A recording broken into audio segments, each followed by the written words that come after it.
Peace and blessings, everybody out there. Let's go ahead and talk about the end times updates. Last week, the sky turned blood red in a China city. What does that mean? That means that that's a sign from the heavens signaling that the red horseman of war is riding over the earth. It's giving the red light that China is the next nation to invade another nation. Right now, as we speak, China has warships surrounding Taiwan. The Most High is showing us signs to pay attention to, letting us know that the party is about to begin. World War III is getting closer and closer each day. The pieces of the puzzle is coming together. Of course, the official news says that the reason why the sky turned blood red is because of the reflection of the red lights from nearby fishing boats. Just like the advisors to the Pharaoh of ancient Egypt would try to explain the best reasons why each plague was happening. Whether that's true or not, the fact of the matter is, this red sky over Suzan in China is a signal that China is up next to the plate. China is next up to bring forth war and bloodshed. There was a report leaked a couple months ago from Russian intel that China planned to invade Taiwan this fall. Fall is a few months away. As already mentioned, China has warships and fighter jets surrounding Taiwan. China has practiced mock missile strikes on Taiwan. China has built mock U.S. warships in their desert, and they recently struck them with missiles, practicing and preparing for the real deal. China's flag is red. Russia's Soviet flag is red. These are the red horsemen coming with the great sword, which is their nuclear missiles to take peace away from the earth and kill one another. Remember, before Russia invaded Ukraine, Russia had piled up their army on the border of Ukraine, and everybody dismissed it and didn't take it serious until they really invaded. The same thing is happening in Taiwan. China is piling up their military and their navy around Taiwan months before the actual invasion. You see, China is sitting back watching how Russia is handling their invasion of Ukraine. China is taking notes. China is paying attention to how the West reacted and gave them reactions and moved their armies into place. China is learning from Russia's mistakes and adjusting their strategy. And both China and Russia knows that ultimately they have to blow America off the face of the earth. Satellite images has caught China building U.S. bases and striking those bases with missiles. Also, there was a blood moon this past weekend. Scientists call this a super flower blood moon. They said that this is the longest blood moon in 33 years. Once again, we see the number 33 again. 33 is the number of years the Messiah lived on earth. 33 is the age of enlightenment. 33 is the percentage of black people that will survive the fall and destruction of Babylon. 33 years is the last time Ramadan and Passover coincided at the same time. In these end days, there is an increase in the blood moons. Blood moons are becoming more and more common. These are the signs of the last days. Let's read Joel 2:31. The sun shall be turned into darkness and the moon into blood before the great and notable day of the Lord to come. In Revelation 6:12 it says, and I beheld when he had opened the sixth seal, and lo, there was a great earthquake, and the sun became black as a sackcloth of hair, and the moon became as blood. Also, Finland has announced that they want to join NATO. They has applied to join NATO, and Russia said, no, don't do it. It will be a big mistake. And Finland shares a border of 830 miles with Russia. After Finland made the announcement, Russia immediately moved nuclear weapons to the Finnish border. Russia does not want to be surrounded by NATO countries, and they rather nuke everybody than be cornered, especially with the fact that Putin has terminal cancer, meaning he's about to die, which is dangerous because he doesn't mind shooting off nukes and getting the party started. It don't matter to him because he won't be around to see the aftermath anyways. And Turkey announced that, nah, man, we don't even want Finland and Sweden to join NATO. Turkey has always been NATO's weak link. Turkey low-key support Russia, but they keep it under wraps since they are a part of NATO. But prophetically, Turkey will eventually ride with the Prince of Rosh according to the book of Ezekiel. So we see the beginning stages of Turkey slowly breaking off from NATO and eventually riding with the Prince of Rosh. And Turkey is a Muslim country anyway, so you know NATO really don't like them for real, because NATO is against Islam. But nevertheless, gas. If Finland and Sweden does end up joining NATO, what is Russia's next move? Will Russia go ahead and start bombing Finland and invade them before they get a chance to enter NATO? Which looks like that they very well may be the case as Russia begins to move nukes close to the Finnish borders. So things are heating up. Joe Biden is causing chaos and mischief all over the earth. America is egging on all these countries to join NATO just to poke the bear, to wake up the sleeping giant from the north. Joe Biden and his staff of demons is on a mission to get us all blown up. Food prices all over the earth is rising. Famine is knocking on the door. India has banned the export of wheat. India is the world's second largest producer of wheat. So we slowly see the horsemen of war of famine is ready to rot out over the earth immediately after World War III breaks out. In Revelation 6:5, it says, when he opened the third seal, I heard the third living creature say, come and see. So I looked, and behold, a black horse, and he who sat on it had a pair of scales in his hand. And I heard a voice in the midst of the four living creatures saying, a quart of wheat for a denarius, and 3 quarts of barley for a denarius, and do not harm the oil and the wine. As I explained in the previous video, the price of wheat will skyrocket like we never seen before when this horseman of famine rot out over the earth. And we see the beginning stages of it happening already. With Russia being cut off and Russia being the largest wheat producer in the world, India has now banned the export of wheat. And China is the largest wheat producer in the world. And when they invade Taiwan, Joe Devil will cut off China and put sanctions on them and stop them from exporting their wheat. So we see the pattern and we see what it will ultimately turn into, a global food crisis. Last week, Germany warned of a brutal global hunger.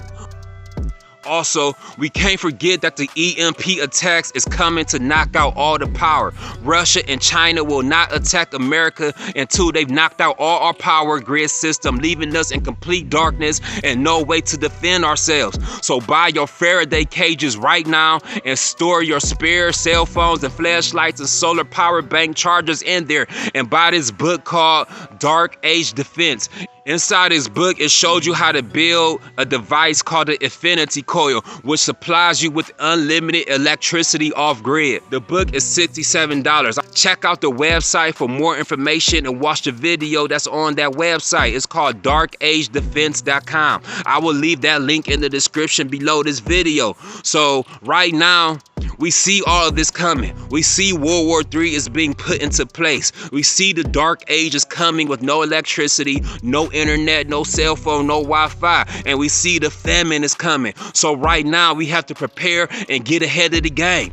Life is like a game. The Most High is giving us a heads up. He gave us the cheat code to life already, his holy scriptures. He already told us the script of how everything is going to play out. Some people take heed and some people reject it and live in la-la land. But those of us that believe and take heed, we have to first and foremost put all of our trust and faith in our Creator. And second, we have to continue to stock up on food, non-perishable foods, guns, and ammo. Water, guns, non-perishable foods, and ammo. We have to mentally and spiritually and physically prepare ourselves to flee into the wilderness and live off grid and live in the mountains on a permanent camping trip until the Messiah returns. The last place you want to be is inside the cities when chaos hits the fan, because the cities will be nuked and filled with poisonous radiation. The cities will be filled with evil people who don't believe in the end times or judgment day. People who will be scavenging for food and supplies. People who will kill, rob, rape,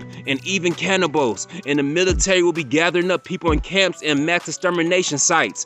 After World War III, after the famine, the Antichrist will visit the ruined cities collecting followers. People will believe he's a Messiah because he will perform false miracles, tricking people and deceiving people. And people will follow him and worship him. But he will not be in the wilderness. He will not be in the mountains. That's why I tell y'all to flee to the closest mountain when chaos hits the fan.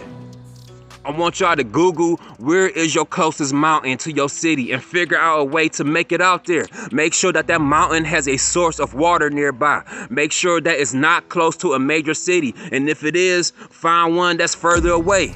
Once you're out there, just pray and endure and wait for guidance from the Almighty One. If you're an atheist or a wicked, evil person, don't even bother wasting your time. You're going to die in the wilderness. God is not going to save you or allow you to enter his kingdom when he sends the Messiah back to clean up this disgusting, filthy, sinful, war-torn earth. Other than that, I plan on buying some land, at least 10 acres, if not at least 2 acres. It depends on how much time we got left and how much money I can raise to purchase this land. After purchasing this land, I will be moving there to live off grid and whoever else wants to come. We will grow our own non-GMO foods. We will have underground storage dug out filled with canned foods. We will install solar panels. We will build small homes made out of hempcrete. If you don't know what hempcrete is, there's so much benefit in hempcrete. It naturally keeps bugs out. It has great insulation, it's non-toxic, and it's flame and water resistant.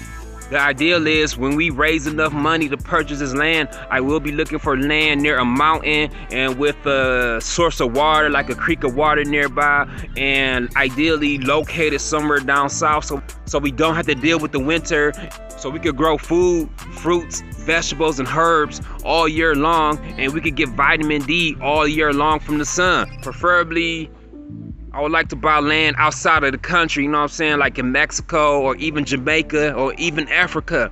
We will narrow it down as we do more research and weigh the options, because since Babylon is soon to be destroyed, where no man and no animals will live there, ain't no point in setting up shop here. But once we establish this land, this will be a sanctuary, a small black community for those of us that are tired of living in evil Babylon. We tired of working. We tired of being around all this crime and shootings and robberies and gangs and sin.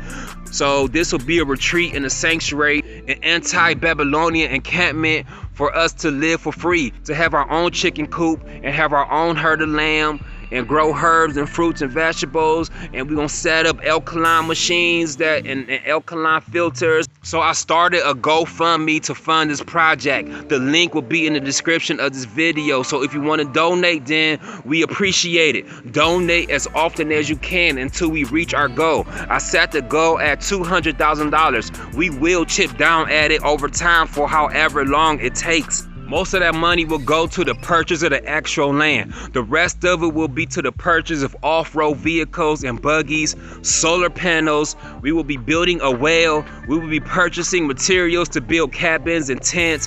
We will be purchasing semi-automatic machine guns for protection of the land and protection from wildlife. We will be purchasing swords, bows and arrows.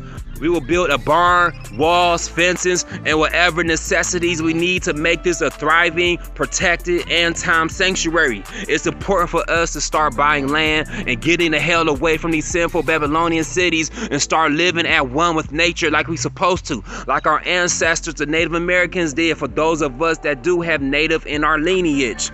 No more worrying and stressing about rent and bills and being on time for a damn clock machine. Stop sweating and serving these white folks for the demonic $1 bill paychecks, and we could stop worrying about what kind of poison and GMO they putting in our foods, giving us cancer and diabetes and heart disease and all kinds of health problems.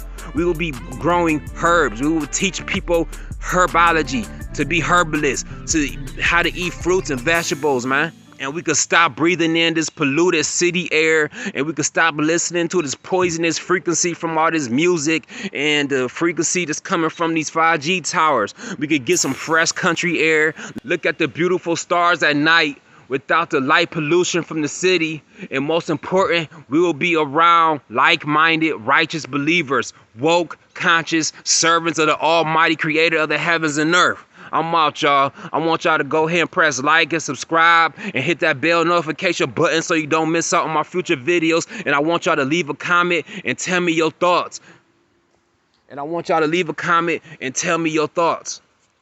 I'm out. I love y'all. Peace.